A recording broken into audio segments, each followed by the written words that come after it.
The twin flame and karmic flame journey. I'm going to put this into an analogy, let's just say. You'll find this funny later. From a TV show that's one of my favorites. In fact, I was sent, divinely guided, to go to the town that this show is based off of, which is hilarious because in that town, the cemeteries even have the last names of all the characters from this show and town murders in this show. If you go back through old newspaper clippings, match what the TV show said, including the weird mythical stories about this town. It's a place in Appalachia.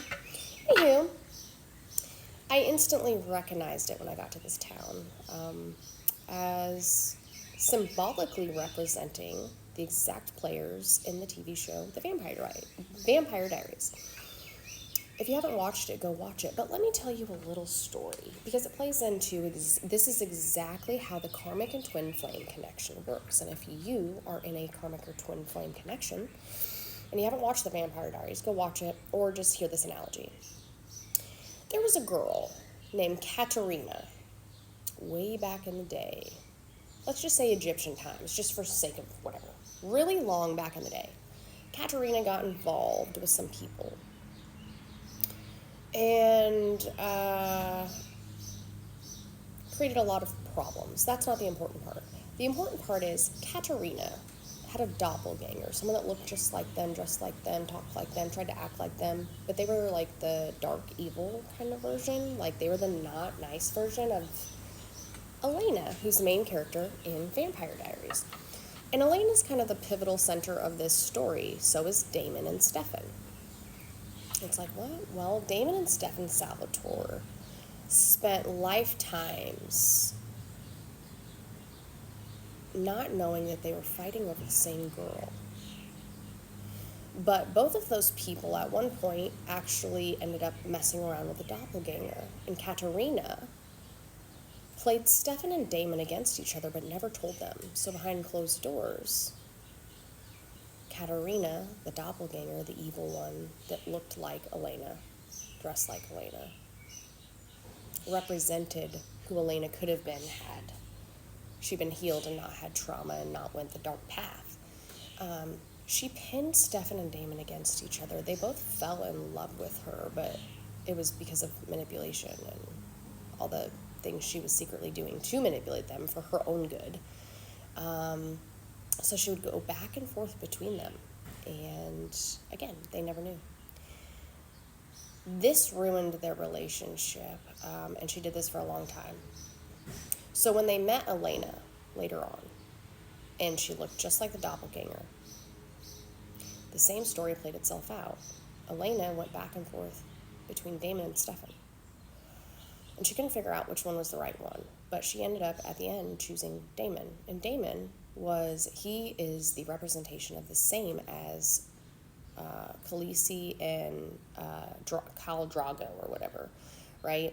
When the sun sets in the east and blah, blah, blah, and it's the same story of Poseidon and Hecate, and it's all of the same, Anubis and Hermes. The stories that you hear in every single culture, it's the same as the Vampire Diaries, right?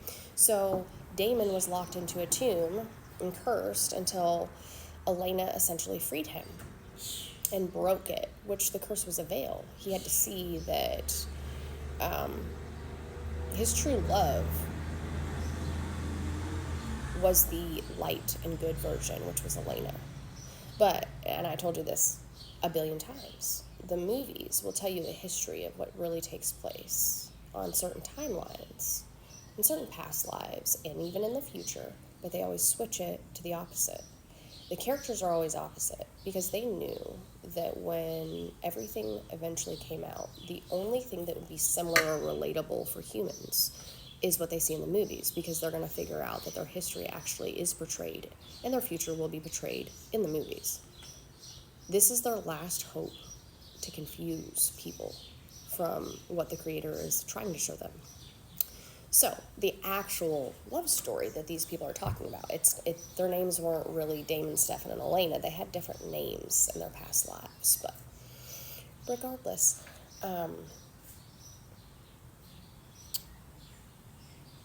Elena chooses Stefan because Stefan is the one who hated himself his entire existence because of who he was, a vampire, because he didn't want to be a vampire, because being a vampire meant he had to hurt people, and he wasn't willing to do that.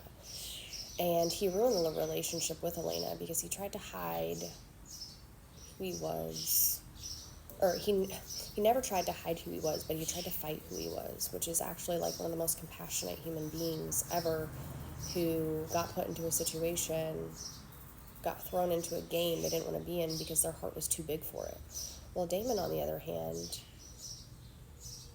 tried to steal Elena from Stefan, tried to hurt Stefan and Elena multiple times, cheated, did horrific things that can never be taken back. And when Elena hated him, it was finally revealed that Damon was in fact in love with her and he could never get over her. And the only thing that fixed it was when she finally freed him and dropped the veil of their connection together. But again, that was actually Stefan. See, Damon was the one that was thrown into the bottom of the lake. It was Stefan that was actually buried in that cave waiting to be awoke. When I said the gods have returned, I meant it. But anywho, the twin flame journey is the same, right? Damon and Elena also had Katarina. Well, Damon and Stefan and Elena all had doppelgangers, the light and the dark, because there has to be yin and yang. And they all kept going back around and around and around until they all figured out what was happening. And they all went and were put back on the pathway they were supposed to be on. But the fighting and the bickering and trying to understand who you are and loving yourself for who you are and getting over that, because had Stefan just realized that he was absolutely worthy from the beginning, he would have never messed it up with Elena. And had Damon not just absolutely maliciously did everything in the world to hurt her, to hurt Elena, at the end of it, he realized that Elena was the only person who ever saw him for who he truly was on the inside and loved him unconditionally. And he'll never get over that. But in the movie and the TV series, Damon got the girl, and Stefan never got over it until he found Caroline one day. Now, Damon will find his Caroline, who he will help grow and, spiritually, mentally, physically. But no, Elena actually was with Stefan in the real story, and those weren't their names. But just, if you want to know what the twin flame journey is, it's battling each other, the light and the dark, over and over until you learn the lesson and you're perfectly aligned. So are you with a doppelganger, which is the karmic? Are you with a doppelganger that is not the karmic, that is the light, that is the correct choice and option? There's actually a lot of good little Easter eggs in the show The Vampire Diaries, but I just wanted to bring it out and say that this, what we classify as a twin flame or a karmic, 144 on the timer, it's just jargon in terms that we give to a situation. The situation is the story of life. We're giving stories and names and extra plots and entertainment and whatever to these things that actually have happened that caused the foundations to crack. Kind of like the Ice Age. There was one squirrel who implanted the nut in the mountain that created the crack that caused the rest. Have you ever looked at a tree trunk? Everything in creation, when you look at seed down to its core, such as a tree trunk, the crack that always started everything else, the crack that ruined the foundation for the rest, the crack is everywhere. We're just repairing the crack. So if you're on a twin flame or a karmic journey, maybe watch The Vampire Diaries. Might help you kind of see the dynamic between the two, because in real life, it's very similar. It's very hard, it's challenging, it's also rewarding and beautiful and magical. Hope this helps.